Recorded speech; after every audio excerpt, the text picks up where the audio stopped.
আসসালামু আলাইকুম। Lima cooking ওয়ার্ল্ডে আপনাকে স্বাগতম। বৃষ্টির দিনে গরম গরম ধোয়া ওঠা স্যুপ কার না ভালো লাগে বলুন, আর যদি সেটা হয় থাই স্যুপ। আমার তো বেশ ভালো লাগে। তাহলে চলুন আজকে তৈরি করে দেখাবো থাই স্যুপ।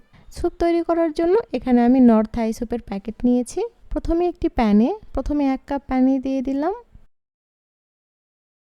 তারপরে দিয়ে দিলাম 1/3 কাপ পানি। পানিটা দেওয়ার পরে প্যাকেটের যে স্যুপটা আছে সেটি এখানে সব দিয়ে দিব। দিয়ে দেওয়ার পরে খুব ভালোভাবে মিশিয়ে নেব। এটি চুলাতে দেওয়ার আগে কিন্তু মিশিয়ে নিতে হবে। চুলাতে দেওয়ার পর যদি এটি করতে যান তাহলে কিন্তু দলা পেকে যাবে। তো ভালো মতন মিশিয়ে নেবার পরে এটি চুলাতে দিয়ে দিব।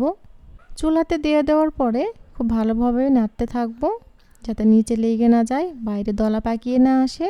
এখন একটি বাটিতে একটি ডিম নিয়ে নিচ্ছি। এই স্যুপটা আমি ডিম দিয়ে তৈরি করব। তো এখানে আমি একটি ডিম নিয়েছি। ডিমটা নিয়ে খুব ভালোভাবে ফেটিয়ে নিতে হবে।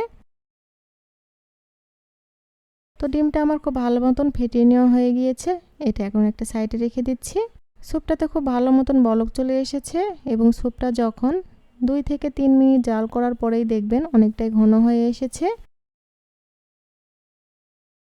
যখন এইরকম ঘনত্ব চলে আসবে তখন আমি ফেটিয়ে রাখা ডিমটা দিয়ে দিব।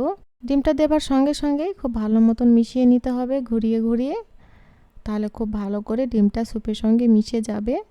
তো দেখতেই পাচ্ছেন স্যুপটা কিন্তু একদম রেডি। এখন 1 থেকে 2 মিনিট ভালো করে জাল করে নিয়ে তারপরে গরম গরম পরিবেশন করব।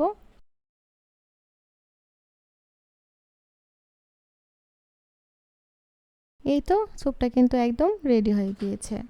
বাসায় হঠাৎ গেস্ট চলে আসলে বা হঠাৎ করে থাই স্যুপ খেতে ইচ্ছা করলে আর কোনো রকম ঝামেলা ছাড়াই বানিয়ে ফেলতে পারবেন মাত্র 5 মিনিটে।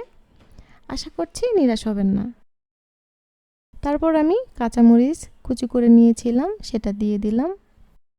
দিয়ে এবার গরম গরম পরিবেশন করব। আশা করছি আজকের ভিডিও ভালো লেগেছে। যদি ভালো লাগে তাহলে অবশ্যই লাইক দিবেন, কমেন্ট করবেন। আজকের মতো বিদায় নিচ্ছি। আল্লাহ হাফেজ।